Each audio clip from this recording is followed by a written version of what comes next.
This is from the Bleacher Report, so it's the best defensive lineman available. And they list it.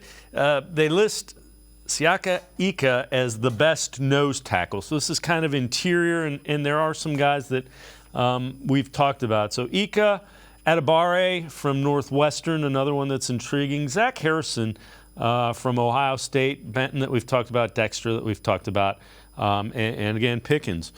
You look at that list, who do you like? I know you like Benton. Is there anybody else that – Ika is a guy that, for whatever reason, he kind of scares me a little bit. Yeah, I would stay far away from Ika at this point. I would just – his 2021 tape was good, and he just followed it up with a bad year, and then you saw the testing. It kind of matched what you saw on tape in 22, and there's – allegedly he's failed some team medicals. I would let someone else draft that guy. Adebare, but on it, that's another guy. I don't think he's going to be there, but if he was, that'd be a piece of clay you could hand Schwartz and really see some damage. He could give you inside-outside versatility. He's just a physical freak. He can move, and he's got the power to play inside and the strength to set an edge on the outside. So that would be a guy I'd be very interested in.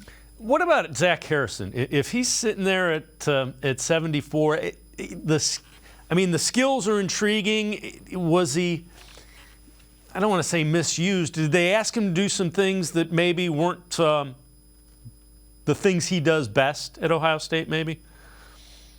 I don't think so. It was inconsistent. The inconsistency on tape, for me, I get worried because, yes, every single tool's in place, former 5-star. He was brought there to be that next succession in the Bosa line and just, and you want to think like, well, get him in a professional, defensive end room and he can learn to grow. But if Larry Johnson couldn't get it out of you at Ohio State, I don't know if that ceiling is there, But physically, yes, there's not a lot of dudes walk around the planet like that guy. And if 74 might be a little rich, but 98, if he's there, I can see pulling the trigger there. But I still think he's a little bit of a project. All the tools are in place, but for whatever reason, he hasn't put it together. He would flash on tape and then kind of just disappear, So. And at Ohio State, to not be able to produce when we've seen so many guys come through there and do that, it is alarming to me. Yeah, it's a head scratcher without question, because you heard about him from the time he came to Ohio State, and every year it was like, well, he's going to break out. Well, he's going to break out. And yeah, that's exactly it. I mean, we knew about him before he even got there. He was that next guy, and.